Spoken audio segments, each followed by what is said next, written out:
Hello दोस्तों, तो इस वीडियो में हम पढ़ने वाले हैं dual space in vector space, जो कि लीनियर अलजेब्रा का एक टॉपिक है। इसमें हम सबसे पहले कुछ डेफिनेशंस देखेंगे, फिर ड्यूअल स्पेस को डिफाइन करेंगे, फिर उसकी बेसिस के बारे में जानकारी लेंगे और फिर हम एनिहिलेटर ऑफ अ सेट देखेंगे। एनिहिलेटर की जानकारी हमें इसलिए चाहिए क्योंकि आगे हम fundamental theorem of dual space homomorphism पढ़ेंगे, तो वहाँ AW या एनिहिलेटर ऑफ ए सेट की आवश्यकता होगी और आगे चल के हम द्वैत समष्टि की तुल्यकारिता के गुण भी हम देखने वाले हैं।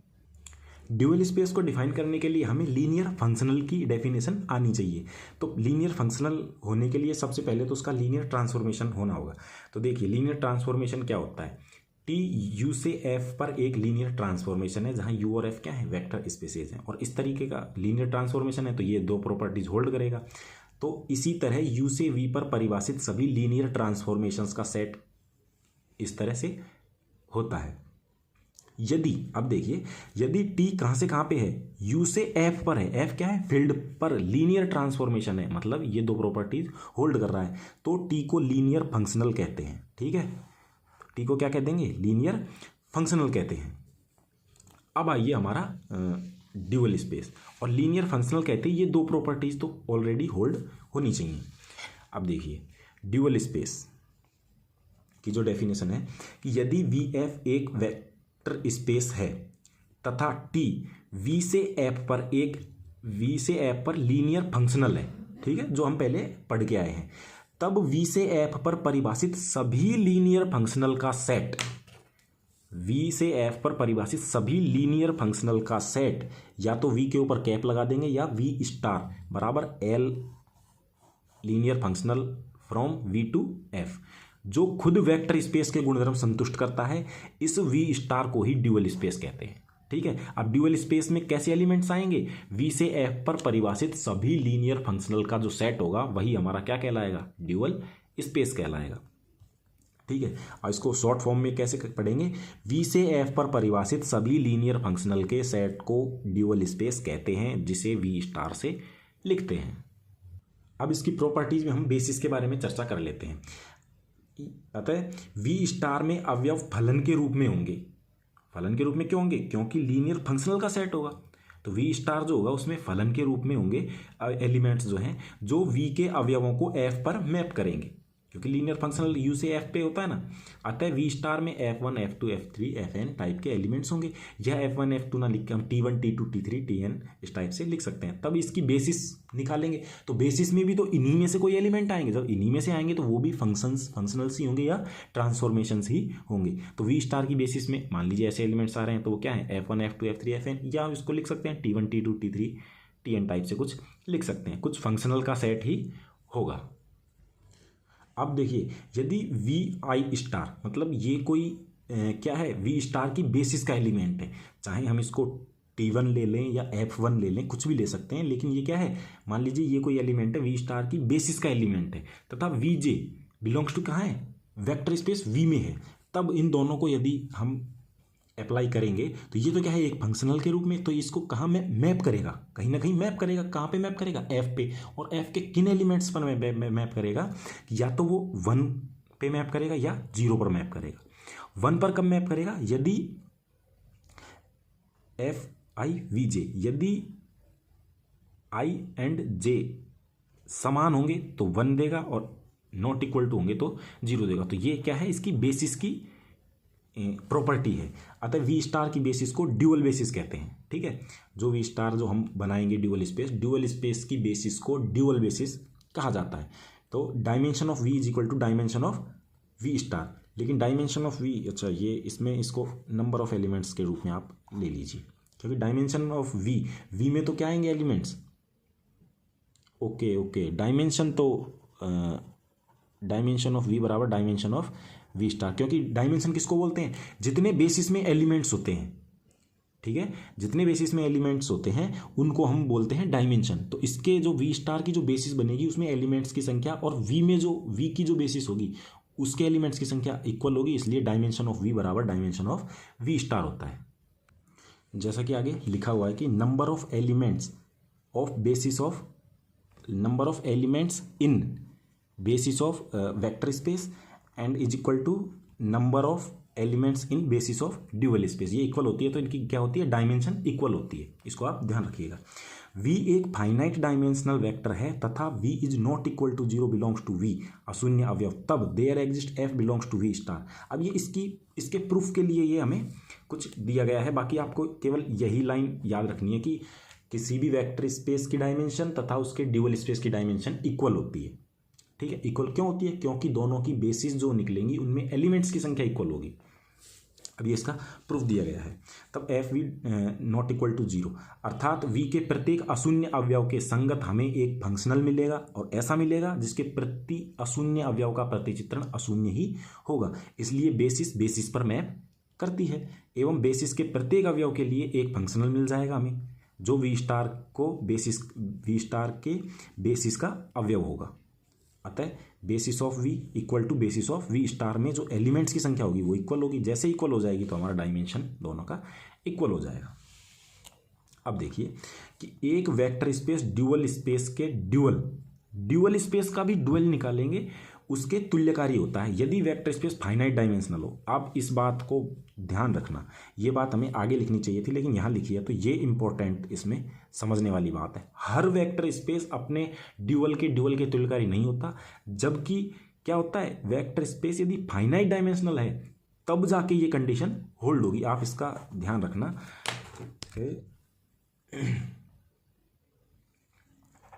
Only when V is finite dimensional vector space. ठीक है, जहां पे V जो डबल स्टार है वो क्या है, बाई डुअल है। आगे चल के हम बाई डुअल की डेफिनेशन भी पढ़ने वाले हैं। देखिए, ड्यूअल स्पेस नॉर्म्ड लीनियर स्पेस होता है। ठीक है, अर्थात यह टोपोलॉजिकल स्पेस भी होता है। इसको डेफिनेशन को आप ज़्यादा ध्यान रखें, हम ज़्यादा डीप में नहीं जाएंगे इसके। तब V स्टार पर परिभाषित टोपोलॉजी को हम क्या कहते हैं, स्ट्रॉन्ग टोपोलॉजी।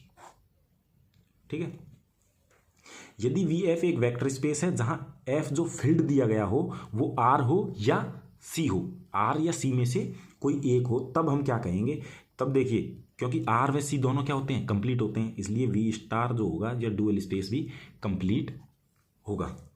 ठीक है, और V स्टार एक बनाक स्पेस भी होता है, ये डायरेक्ट आपको याद रखना है। वेक्टर स्पेस RnR का ड्यूअल स्पेस Rn खुद होता है।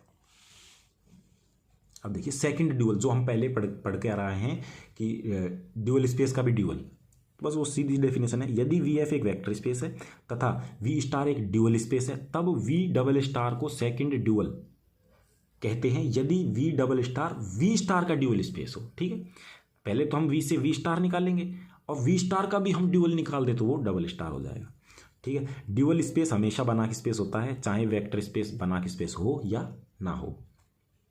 एक नॉर्म्ड स्पेस वेक्टर स्पेस को रिफ्लेक्सिव कहेंगे यदि V तथा V डबल स्टार के बीच सममितीय समरूपता मतलब आइसोमेट्रिक आइसोमॉर्फिज्म उपस्थित हो। आप इसके ज़्यादा डीप में नहीं जाएंगे क्योंकि ये इजीली याद रहने योग्य चीज़ें हैं। अब देखिए, किसी सदिश समष्टि के उपसमुच्चय का शून्यकारी। अब ये एनिहिलेटर की जरूरत क्यों पड़ी, क्योंकि आगे चलकर हम जो है ये पढ़ने वाले हैं। देखिए,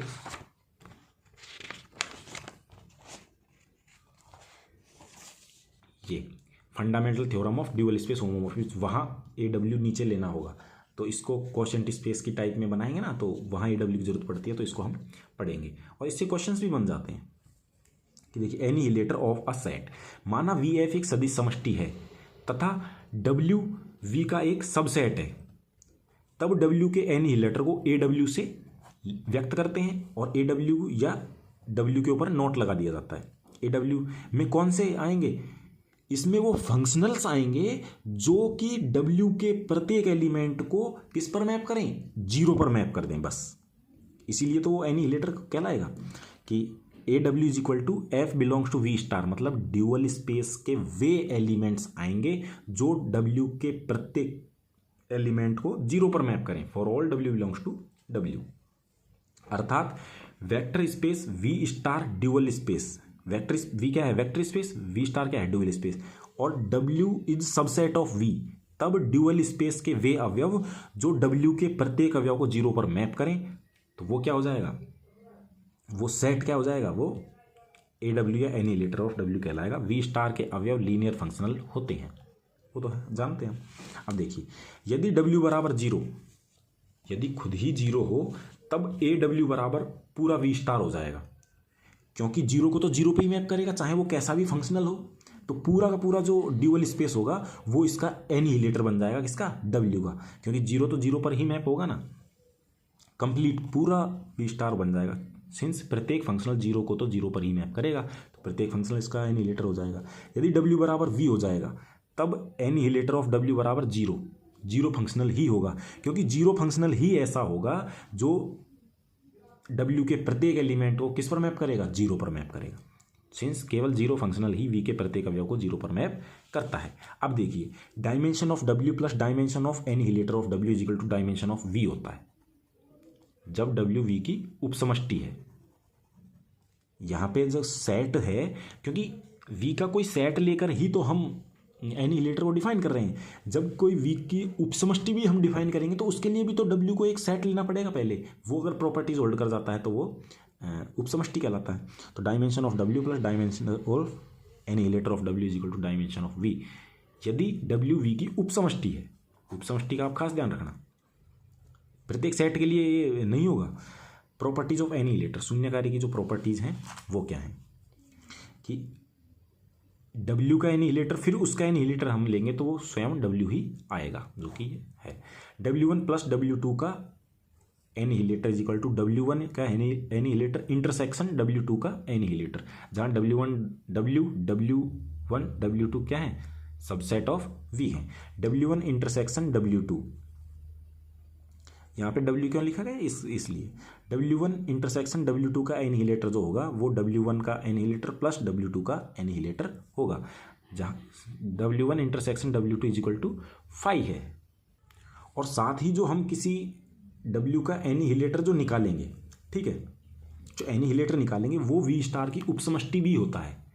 वो मतलब जो वेक्टर स्पेस की प्रॉपर्टीज़ को होल्ड करता है, जैसे ही हम AW निकालेंगे वो वेक्टर स्पेस की प्रॉपर्टीज़ को होल्ड कर जाएगा, तो उसे हम क्या कह देंगे, उपसमष्टि कह देंगे या सब स्पेस कह देंगे। किसका, वी स्टार का, क्योंकि AW में एलिमेंट्स कैसे आएंगे, वो फंक्शनल्स आएंगे जो W के एलिमेंट्स को 0 पर मैप करेंगे। ठीक है, जब वो फंक्शनल आएंगे तो वो सब स्पेस अगर बनेगा तो किसका बनेगा, वी का तो बनेगा नहीं, क्योंकि वी के तो एलिमेंट्स आते हैं, जबकि इसमें कैसे एलिमेंट्स आएंगे, फंक्शनल्स आएंगे। फंक्शनल किसके एलिमेंट्स होते हैं, वी स्टार के। ठीक है, AW इज सब स्पेस ऑफ वी स्टार।